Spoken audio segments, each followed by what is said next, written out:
عبدالرحمٰن صاحب، اسلامی جمعیت طلبہ پاکستان کے سابق ناظم اعلیٰ سید منور حسن صاحب، سابق امیر جماعت اسلامی پاکستان، ایک دبنگ شخصیت.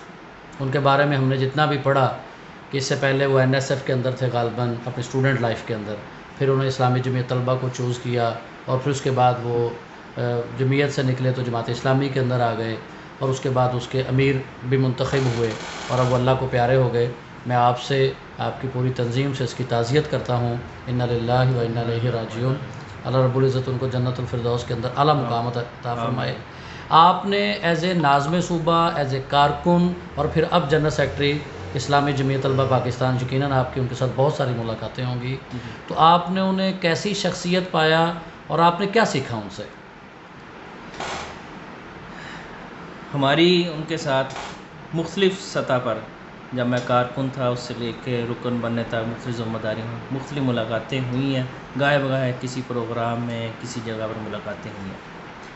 اچھا، منور صاحب کی شخصیت ایک ایسی شخصیت ہے جو کہ ہماری پوری تنظیم کے اندر ایک منفرد ہے، کہ ہماری پوری تنظیم کے اندر جتنے بھی لوگ آئے ہیں ان میں منور صاحب کا جو کردار ہے جمعیت کے اندر وہ مختلف ہے. کہ منور صاحب وہ ہیں کہ جو کہ اپنی ارلی ایج کے اندر ہی وہ جمعیت کے ناظم اعلیٰ بنے. اس کے بعد وہ جماعت میں گئے اور انہوں نے ناظم اعلیٰ بنتے ہی جمعیت کے اندر بہت ساری اصلاحات انٹروڈیوس کروائی، بہت ساری چیزوں کو، تنظیم کو بوسٹ دیا، تنظیم کو پھیلایا اور اس طریقے سے، اور بہت ساری چیزوں کو انٹروڈیوس کروایا، نئی نئی چیزوں کو انٹروڈیوس کروایا. ان کی جو بنیادی، جو ان کی شخصیت کی جو چیز تھی وہ یہ تھی کہ ان کی کمٹمنٹ. جب وہ NSF کے اندر تھے NSF کے ساتھ ان کی بھرپور کمٹمنٹ تھی، اور جب وہ جمعیت میں آئے انہیں اندازہ ہوا، انہیں پتہ چلا کہ بھئی زندگی کا جو مقصد ہے وہ تو اور چیز ہے. NSF کے اندر تو ان کو کچھ اور دکھایا گیا تھا. وہ پلٹے اور انہوں نے پلٹنے کے بعد، اس دن کے بعد انہوں نے پھر اس طرف پیچھے مڑ کے نہیں دیکھا. انہوں نے اپنی پوری زندگی کو، ان کے لیونگ سٹائل کو دیکھ لی، ان کی ساری چیزوں کو دیکھ لی. انہوں نے اپنے آپ کو پھر اسی مقصد کے لیے جو ہمارا نسب العین ہے، اسی نسب العین کی خاطر انہوں نے اپنی پوری زندگی، اور ان کی شخصیت کے اندر کوئی اپنی انا کا کوئی مسئلہ نہیں ہوتا تھا. انہوں نے کبھی بھی اپنی شخصیت کو کہیں پر بھی پرومیننٹ کرنے کی کوشش نہیں کی.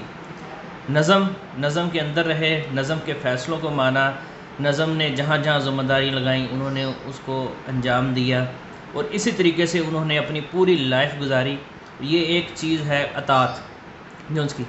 دوسری ان کی عبادات کا فیکٹر، کہ انہوں نے کسی بھی لمحے پر انہوں نے اپنی عبادات کو کبھی بھی جو ہے انہوں نے اس کو پس پشت ڈالنے کی کوشش نہیں کی. وہ ان کا نظریہ تھا کہ اقامتی دین کا کام جو ہے اقامت صلاۃ سے ہی ہوتا ہے. پہلے اقامت صلاۃ ہے، پھر ہی اقامت دین ہے. تو یہ چند ان کی چیزیں ہیں ان کی زندگی کی کہ جن سے ہمیں بہت کچھ سیکھنے کا موقع ملا.